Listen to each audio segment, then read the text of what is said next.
2478, authorization to begin the negotiation process with the current owners of the Webster Mill property. Council President, members of the council, I'm seeking a vote from you tonight to begin negotiations with the owners of the Webster Mill project. I believe the address is 262 Broadway or 264 Broadway, or encompassing both of those. What we're asking to do is enter negotiations for the procurement of this property to complete the process that we've now demolished. Now we need to dispose of, and then we need to take action to correct the brownfield contamination at this site. At this point, we'd like to enter in those discussions and see what can be determined with that, and then I'd come back to you with another measure, if successful and appropriate, to procure the property at Webster Mill. So I'm seeking a referral to Finance and to the Economic Development Subcommittee. I think that makes sense. And they'll come back with a recommendation on what we should authorize you to begin negotiations.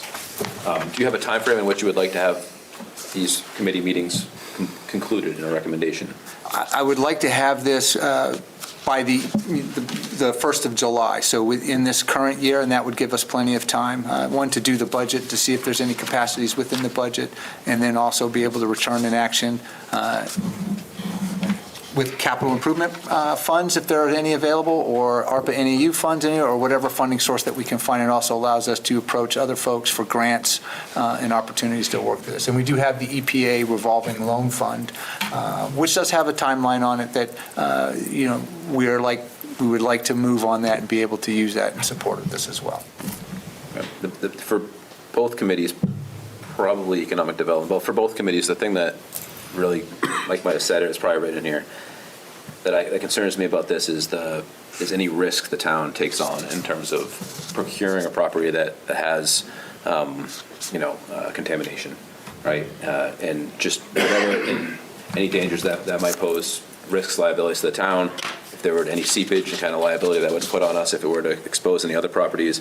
I know you're seeking indemnification, I believe. Indemnification or a commitment not to sue from the Commonwealth. To me, that is like the, number one thing probably, right, in addition just to the opportunity that it could unlock. It's a positive story, right? Potentially could become a nice growth driver for the town to unlock some growth potential in that area, but let's just make sure that risk piece is fully accounted for. And Council President, the last part of this was community input. We would seek community input on what we might be able to do, and I think that's a vital part of this conversation as well. And so that allows us the time to do that as well. For any motions, any further discussion on this one, refer to both committees.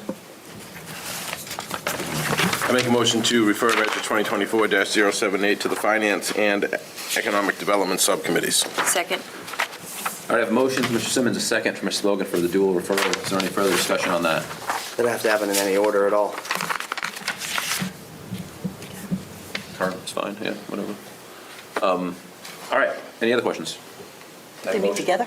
Go ahead. They meet together? Or are they separate? No, you didn't have a quorum. And you'd have a quorum of the council. Okay. Well, good idea, though. Any other questions? Hearing none. All those in favor to refer, say aye. Aye. Any opposed? Any abstentions? All right, the topic is referred 8-0. Next up, Measure 2479, approval to transfer funds from the Reserve Fund to the Public Buildings Fund for the demolition of the Webster Mill property in the amount of $72,562.31. Mr. Board. Council President, you'll see on the second page of and members of the council, you'll see on the second page we have the actual cost that we've incurred to date for the demolition to make safe from the emergency potential and imminent collapse of the Webster Mill building. Came to $112,562.31. Just like to thank our town accountant, Linda Cantanzariti, for pulling together the initial $40,000, right? That did actually cover the cost of hiring Plainville Pump to come in and be able to knock that down. Their bill came in at $38,000, so we were pretty close. But in order to meet all the requirements and obligations imposed on us by DEP, having a licensed site professional on site, doing the air quality monitoring, doing the rodent abatement, our legal fees, everything, the total bill came to $112,562.31, less the $40,000 that we've already committed from within the budget. I'm asking for you to refer this to finance in the amount of $72,562.31, so we can make our case there and complete and pay our bills for the demolition of this building.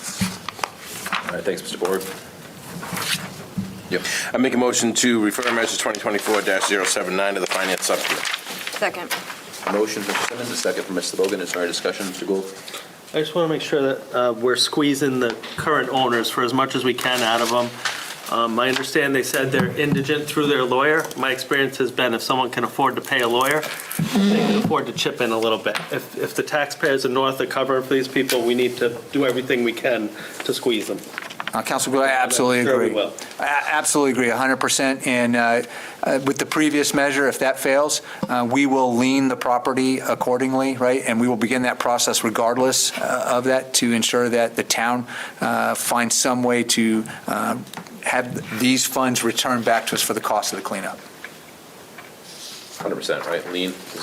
We would be a lien would be dollar for dollar, yes. Good. All right. Any further discussion before we refer? Hearing none, all in favor, say aye. Aye. Any opposed? Any abstentions? Passes 8-0.